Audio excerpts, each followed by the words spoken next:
Royal ಹೆಸರೇ ಹೇಳೋ ಹಾಗೆ ರಾಯಲ್ ಆಗಿ ಖರ್ಚು ಮಾಡಿ, ರಾಯಲ್ ಆಗಿ ಸಿನಿಮಾ ಮಾಡಿ, ರಾಯಲ್ ಆಗಿ ಪ್ರಮೋಷನ್ ಮಾಡಿ ಇವತ್ತು ತೆರೆ ಕಂಡಿರುವಂತಹ ನಮ್ಮ ಕನ್ನಡದ ಸಿನಿಮಾ. ಈ ಸಿನಿಮಾದಿಂದ ದಿನಕರ್ ತೂಗುದೀಪ ಅವರು 6 ವರ್ಷಗಳ ನಂತರ ತಮ್ಮ ಡೈರೆಕ್ಷನ್ ಗೆ ಕಂಬ್ಯಾಕ್ ಮಾಡಿದ್ದಾರೆ. ಈ ಹಿಂದೆ ಅವರು ಮಾಡಿದಂತಹ ಲೈಫ್ ಜೊತೆ ಒಂದು ಸೆಲ್ಫಿ ಸಿನಿಮಾ ಒಂದು ಸ್ಲೈಸ್ ಆಫ್ ಲೈಫ್ ಜಾನರ್ ಅಲ್ಲಿ ಬಂದಂತಹ ಸಿನಿಮಾ ಆಗಿತ್ತು. ಬಾಕ್ಸ್ ಆಫೀಸ್ ನಂಬರ್ಸ್ ವಿಚಾರದಲ್ಲಿ ಅಥವಾ ಆಡಿಯನ್ಸ್ ಗಳ ಮನವನ್ನ ಮುಟ್ಟೋ ವಿಚಾರದಲ್ಲಿ ಸಾಕಷ್ಟು ಹಿಂದೆ ಉಳ್ಕೊಳ್ತು. ಇದೀಗ ರಾಯಲ್ ಮೂಲಕ ಅವರ ಸ್ಟ್ರೆಂತ್ ಆಗಿರುವಂತಹ ಒಂದು regular format commercial mass masala entertainer ಸಿನಿಮಾವನ್ನ ದಿನಕರ್ ಅವರು ತಯಾರು ಮಾಡಿದ್ದಾರೆ. ರಾಯಲ್ ಕನ್ನಡದ ಲಾಯಲ್ ಸಿನಿ ಪ್ರೇಮಿಗಳ ಮನಸ್ಸನ್ನ ಗೆಲ್ಲುತ್ತಾ? ಇದು ದಿನಕರ್ ಅವರ ಡೈರೆಕ್ಷನಲ್ ಕಂಬ್ಯಾಕ್ ಆಗತ್ತಾ? ಸಿನಿಮಾ ನನ್ನನ್ನ ಎಂಟರ್ಟೈನ್ ಮಾಡ್ತಾ ಇಲ್ವಾ? ಎಲ್ಲವನ್ನ ಇವತ್ತಿನ ರಿವ್ಯೂ ಹೇಳ್ತೀನಿ, ಬನ್ನಿ ನೋಡ್ಕೊಂಬರೋಣ. ಹಾಯ್, ಎಲ್ರಿಗೂ ನಮಸ್ಕಾರ. ನೀವೇನಾದ್ರೂ ನಮ್ಮ ಚಾನಲ್ಗೆ ಹೊಸಬ್ರಾಗಿದ್ರೆ ಚಾನಲ್ ನ ತಪ್ಪದೆ ಸಬ್ಸ್ಕ್ರೈಬ್ ಮಾಡ್ಕೊಳ್ಳಿ. ಇದು ರಘು ನಿಡುವಳ್ಳಿ ಅವರ ಕತೆ ತುಂಬಾ ಫ್ರೆಶ್ ಆಗಿದೆ ಅನ್ನೋದಕ್ಕಿಂತ ಒಂದು ಕಮರ್ಷಿಯಲ್ ಸಿನಿಮಾಗೆ ಬೇಕಿದ್ದ ಎಲಿಮೆಂಟ್ಸ್ ಮತ್ತು ಎಮೋಷನ್ಸ್ ಗಳನ್ನ ಈ ಸಿನಿಮಾ ಒಳಗೊಂಡಿದೆ. ಇಲ್ಲಿ ಸಿನಿಮಾದ ಹೀರೋ ಕೃಷ್ಣ ಒಂದು ರೀತಿಲಿ ಕಳ್ಳ ಕೃಷ್ಣ ಅಂತ ಕೂಡ ಹೇಳ್ಬೋದು.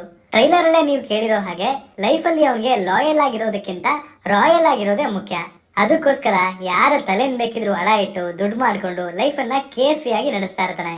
ಇವನಿಗೆ ಎದುರಾಗುವಂತಹ ಒಂದು ಚಾಲೆಂಜ್ ಇವನನ್ನ ರಾಯಲ್ ಆಗಿ ಇರೋದಕ್ಕೆ ಬಿಡುತ್ತಾ ಅಥವಾ ಲಾಯಲ್ ಆಗಿ ಬದಲಾಗೋ ಹಾಗೆ ಮಾಡುತ್ತಾ ಅನ್ನೋಂತಹ ಪ್ಲಾಟ್ ಲೈನ್. ಇನ್ನು ಸ್ಕ್ರೀನ್ ಪ್ಲೇ ವಿಷಯಕ್ಕೆ ಬರೋದಕ್ಕಿಂತ ಮುಂಚೆ ಇಲ್ಲಿನ ಮೈನ್ ಲೀಡ್ ಗಳ ಕ್ಯಾಸ್ಟಿಂಗ್ ತುಂಬಾ ಫ್ರೆಶ್ ಆಗಿದೆ. ವಿರಾಟ್ ಮತ್ತು ಸಂಜನಾ ಆನ್ ಸ್ಕ್ರೀನ್ ತುಂಬಾ ಕ್ಯೂಟ್ ಆಗಿ ಕಾಣಿಸ್ಕೋತಾರೆ. ಅಂಡ್ ಅವರಿಗೆ ಸಿಕ್ಕಿರುವಂತಹ ಆಪರ್ಚುನಿಟಿನ ಅವರು ಕಂಪ್ಲೀಟ್ ಆಗಿ ಯೂಸ್ ಮಾಡ್ಕೊಂಡಿದ್ದಾರೆ.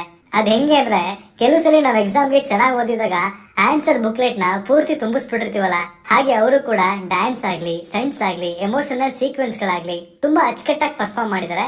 ಅಂಡ್ ವಿರಾಟ್ ಅವರಿಗೆ ಇಲ್ಲಿ ಕಮರ್ಷಿಯಲಿ ಎಕ್ಸ್ಪ್ಲೋರ್ ಮಾಡೋದಕ್ಕೆ ತುಂಬಾನೇ ಸ್ಪೇಸ್ ಸಿಕ್ಕಿರೋದ್ರಿಂದ ಅವರಿಗೆ ಈ ಸಿನಿಮಾದಿಂದ ಮುಂದೆ ಒಳ್ಳೆ ಲೈನ್ಅಪ್ಸ್ ಗಳು ಬಂದ್ರೂ ಕೂಡ ಆಶ್ಚರ್ಯ ಇಲ್ಲ. ಇನ್ನು ಬೇರೆ ಕ್ಯಾಸ್ಟಿಂಗ್ ಅನ್ನ ಕೂಡ ಸಿನಿಮಾ ತಂಡ ರಾಯಲ್ ಆಗಿ ಚೂಸ್ ಮಾಡ್ಕೊಂಡಿದ್ದಾರೆ. ಅಚ್ಯುತ್ ಕುಮಾರ್, ಗೋಪಾಲ್ ಕೃಷ್ಣ ದೇಶಪಾಂಡೆ, ಛಾಯಾ ಸಿಂಗ್, ರಘು ಮುಖರ್ಜಿ, ರಂಗಾಯಣ ರಘು, BM ಗಿರಿರಾಜ್, ರವಿ ಭಟ್ ಇನ್ನು ಮುಂತಾದವರು ಈ ಸಿನಿಮಾದಲ್ಲಿದ್ದಾರೆ. ಅಂಡ್ ಅಫ್ ಕೋರ್ಸ್ ಅವರೆಲ್ಲರೂ ಅವರ ಪಾತ್ರಗಳನ್ನ ಚೆನ್ನಾಗಿ ಪರ್ಫಾರ್ಮ್ ಮಾಡಿದ್ದಾರೆ.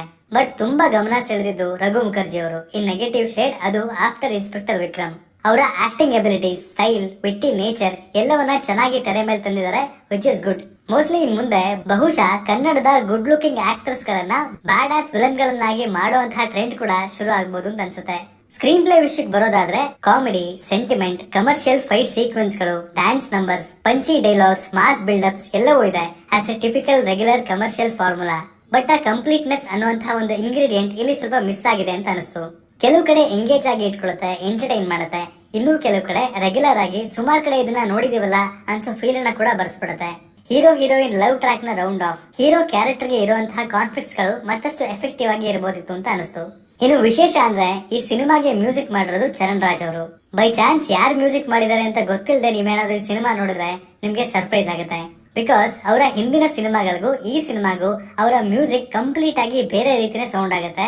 ಇನ್ನು ಇಲ್ಲಿ ಅವ್ರ ಕೆಲಸ ಡೀಸೆಂಟ್ ಆಗಿದೆ. 100 ಕೋಟಿ ದೇವರು ಹಾಡು ಮತ್ತು ಅದರ ಬ್ಯಾಕ್ ಗ್ರೌಂಡ್ ಸ್ಕೋರ್ ಸಿನಿಮಾವನ್ನ ಅಲ್ಲಲ್ಲಿ ಚೆನ್ನಾಗಿ ಅಪ್ಲಿಫ್ಟ್ ಮಾಡಿದೆ. ಇನ್ನುಳಿದಂತೆ ಮಿಕ್ಕ ಸಾಂಗ್ ಗಳು ಡೀಸೆಂಟ್ ಆಗಿದೆ.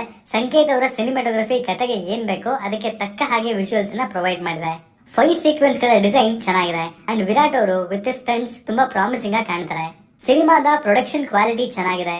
ರಾಯಲ್ ಅನ್ನೋ ಹೆಸರಿಗೆ ತಕ್ಕ ಹಾಗೆ ಸಿನಿಮಾಗೆ ಬೇಕಿರೋ ಎಲ್ಲಾ ಪ್ಯಾಕೇಜಿಂಗ್ ಗೆ ದೊಡ್ಡ ಮೊತ್ತವನ್ನ ಜಯಣ್ಣ ಭೋಗೇಂದ್ರ ಅವರು ಇನ್ವೆಸ್ಟ್ ಮಾಡಿರೋದು ಸ್ಕ್ರೀನ್ ಮೇಲೆ ಕಾಣುತ್ತೆ. ಇವರು ಪ್ರೊಡಕ್ಷನ್ ಮಾಡಿರುವಂತಹ ಸಿನಿಮಾಗಳ ಸಕ್ಸಸ್ ರೇಷಿಯೋ ಚೆನ್ನಾಗಿದೆ. ಕ್ವಾಲಿಟಿ ವೈಸ್ ಎಲ್ಲೂ ಸಿನಿಮಾ ಕಾಂಪ್ರಮೈಸ್ ಆಗಿಲ್ಲ. ಆದ್ರೆ ಕೆಲವು ಕಡೆ ಎಸ್ಪೆಷಲಿ ಗೋವಾದ ಸೀಕ್ವೆನ್ಸ್ ಅಲ್ಲಿ ಯೂಸ್ ಮಾಡಿರುವಂತಹ green mat shoot and car chasing sequence ಅಲ್ಲಿ ಯೂಸ್ ಮಾಡಿರುವಂತಹ VFX ಕ್ವಾಲಿಟಿ ಕೂಡ ಬಿ ಬೆಟರ್ ಅಂತ ಅನಿಸ್ತು. ಬಿಕಾಸ್ ಅದು ವಿಜುವಲಿ ಸ್ವಲ್ಪ ಡಿಸ್ಟರ್ಬ್ ಮಾಡಿದ್ದು ಹೌದು. ಓವರ್ ಆಲ್ ಆಗಿ ಹೇಳೋದಾದ್ರೆ ನನಗೆ ಇದೊಂದು ಡೀಸೆಂಟ್ ಎಕ್ಸ್ಪೀರಿಯನ್ಸ್ ಅನ್ನ ಪ್ರೊವೈಡ್ ಮಾಡಿತು.